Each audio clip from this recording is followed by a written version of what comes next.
Folks, as we all know, the most victimized human in all of America is a princess named Meghan Markle. Now, Meghan Markle, she is the most victimized person who's ever been victimized, according to a victim named Meghan Markle, who's a princess. And the media seem to go along with this because, I don't know why they go along with this, other than I guess they want to attack the British royal family. But Meghan Markle just did a profile with The Cut that is, I think, the most self-aggrandizing, faux humble profile I've ever seen by a major public figure. It really is an impressive show from Meghan Markle. So just to get this straight, she was a failed actress on Suits who married into the royal family and then bitched and moaned about it for several years, claiming everyone was being viciously racist to her, then absconded to California, where she's still living off the royal family's money in a $15 million home while doing a podcast that people are only listening to because they want to watch the car accident on the freeway. And people are like, wow, she dethroned Joe Rogan as the biggest podcast. No. Okay. If I drive past a flaming wreck on the side of the freeway, I also will look at that for a day. If that flaming wreck continues, eventually it's going to burn out and it's not that interesting to look at anymore. So this profile at The Cut is just astonishing. Maureen Callahan over at the New York Post has a really good synopsis of it. It is impressive how much Meghan Markle loves Meghan Markle. So she is so self-absorbed.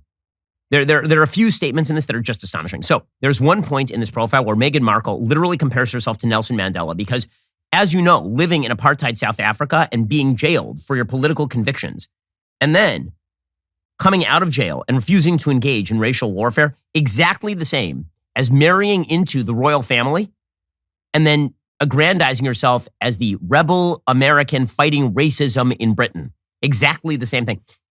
Quote, I had just had Archie. It was such a cruel chapter. I was scared to go out. Scared to go out? Can you show me? She keeps saying that people were like yelling at her for having a baby. Where is where? Who? Like some evidence would be appropriate at this point. But she did go out. She went to a performance of The Lion King, which is what I do. When I'm scared to go out, I go to a crowded theater performance in the East End. That's what I do. How about you? That's what I do. Afterward, a South African cast member, she said, quote, looked at me, and he's just like light. He said, I just need you to know, when you married into this family, we rejoiced in the streets the same way we did when Mandela was freed from prison. That is the best anecdote ever that never happened. And that man was Albert Einstein. I love that so much. As Maureen Callahan points out, anyone who's read Tom Bower's recent book knows Meghan is an inveterate liar. But here we have the Duchess in her natural habitat, a soulless mansion. Meghan, quote, backlit by the late morning light in a scene that looks like a Nancy Meyers cinematic interior. Town and Country, Goop and Architectural Digest had an orgy.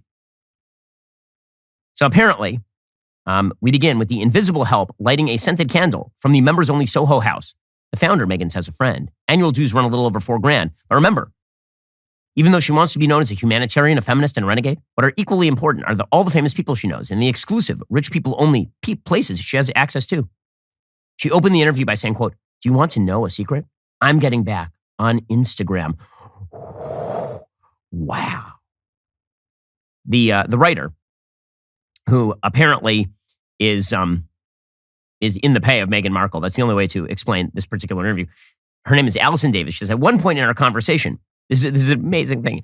Self-absorbed celebrities are just the best kind. At one point in our conversation, quote, instead of answering a question, she will suggest how I might transcribe the noises she's making. Quote, she's making these guttural sounds and I can't quite articulate what it is she's feeling in that moment because she has no word for it. She's just moaning. That's amazing. So Meghan Markle is making weird sounds out of her face hole. And she then does a running commentary to the person writing about her, about how that writer should write about the weird noises coming from Meghan Markle's face hole. That's amazing. It's so good. But the entire article is about how Meghan is finally taking control of her own story. She's taking control of her narrative, of her truth. Meghan says, quote, when the media has shaped the story around you, it's really nice to be able to tell your own story. Yes, that's been the problem, is that she's never been allowed to talk before, except when she lied routinely to Oprah. Remember that time she said that there was somebody in the royal household who said that they were concerned that her babies might be dark? And she still has not revealed who exactly that person is. Meanwhile, every photo of Harry looks like he's in a hostage video at this point. It really does. Like, blink twice if you want us to free you, Harry. She says, quote, one of the first things my husband saw when we walked around the house was these two palm trees. I love when super wealthy people walk around and talk about the deeper meaning of their giant houses. Now, listen, I love giant houses. Thank God I have a really nice house. But you know what I don't do? Run around talking about the deeper spiritual meaning of my house to interviewers, because that's ridiculous. You know, I like my house because it's awesome. Because I got all my stuff in it. And I'm building a library. That's why. But you know what I don't do? I don't do this. This is words you will never hear from people like me. Quote, one of the first things my husband saw when we walked around the house was these two palm trees. See how they're connected at the bottom? He says, he being Harry, quote, my love, it's us. And now every day when Archie, their son, goes by the trees, he says, hi, Mama. Hi, Papa. File that under things. And Archie is 3 years old, by the way.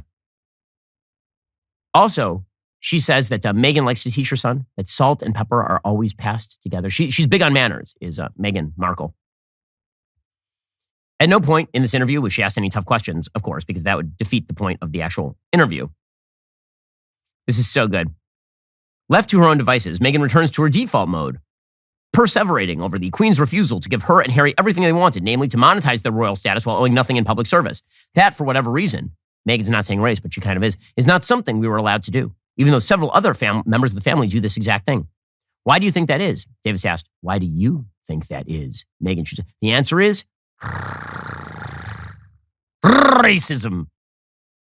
Davis presses for an answer, and Meghan shifts into soap opera mode. Quote, I don't know, she says, casting a knowing gaze out into the middle distance. Everybody is a racist. Also, she is receiving, I kid you not, a $25 million deal with Spotify and a $100 million deal from Netflix to be a self-important celebrity who is only famous, really, because she married into a royal family that she now disparages as having ruined her life. But now she's speaking her truth, guys. Her truth. Whew, is she insufferable? Probably we should make her president. That's always the next step here. So I assume that's the next step for Meghan Markle, is running for political office. They've already talked about this, by the way. It's pretty amazing stuff. Who's got two thumbs and wants you to like and subscribe?